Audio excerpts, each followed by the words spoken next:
What do you mean when you talk about your God or our God? The thing is, regardless of what religious background we come from, most of us agree that there is only one God. And yet we use this phrase to talk about, well, my God says, or in our religion.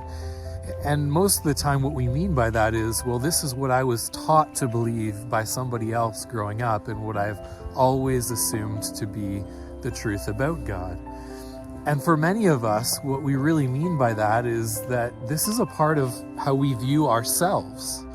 This is what I see as my culture and my identity, is what I've been taught to believe about God and these traditions and these values and this belief system that has just become a part of who I am as a human being. And that explains why for a lot of people from different religious backgrounds, to change their religion or to even consider that concept is not something that even makes sense to you. Why would I change a part of who I am if it's so fundamental to my being? If it really is a part of my cultural identity, for example, to be a Sikh or a Muslim or a Hindu or a Christian, then that's what I'm going to continue to be until the day that I die. And I have lots of friends who that is their view, or that's how they've grown up. The difference for most Christians, though, is that when we talk about my God or our God, what we're saying is not necessarily that this is what I've grown up with or that this is what I've always been taught or that this is a part of my identity. What we're saying is this is what I've come to believe because the evidence has led me there. And so the key difference for many Christians compared to people from a variety of other backgrounds is that for us, our belief about God is not primarily about me.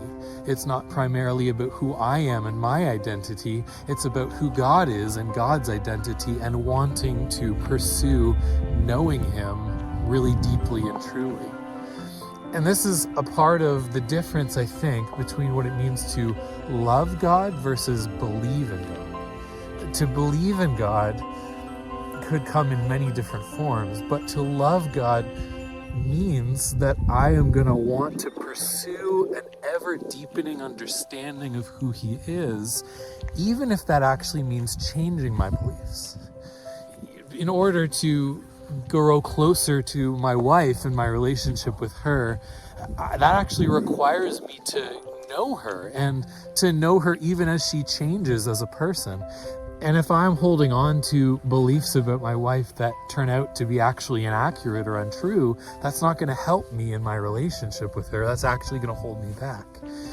And so for many Christians, the idea of knowing God and pursuing knowing Him is, by very definition, I'm going to have to actually learn about Him and possibly change what I believe about Him as I actually get to know Him.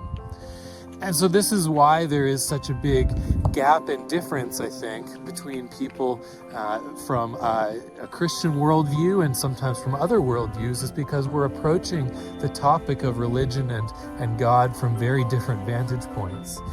The difference between approaching it as this is who I am versus this is who God is and I want to understand Him in a deeper and deeper way. And so I guess my encouragement and challenge for all of us is to understand that if we want to really grow in a relationship with God and truly know Him and love Him, then that does actually require us to follow the evidence.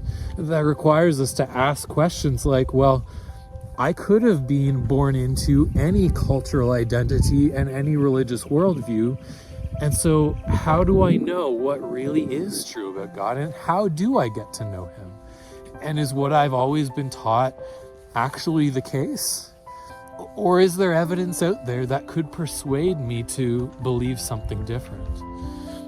So when you talk about your God or our God, what I would encourage you to really mean by that is, hey, this is what I've come to believe to be true based on the evidence, that there's something historical to back this up, that there's actually something that makes sense and has good reason behind it as to why I am claiming that this is the truth about God.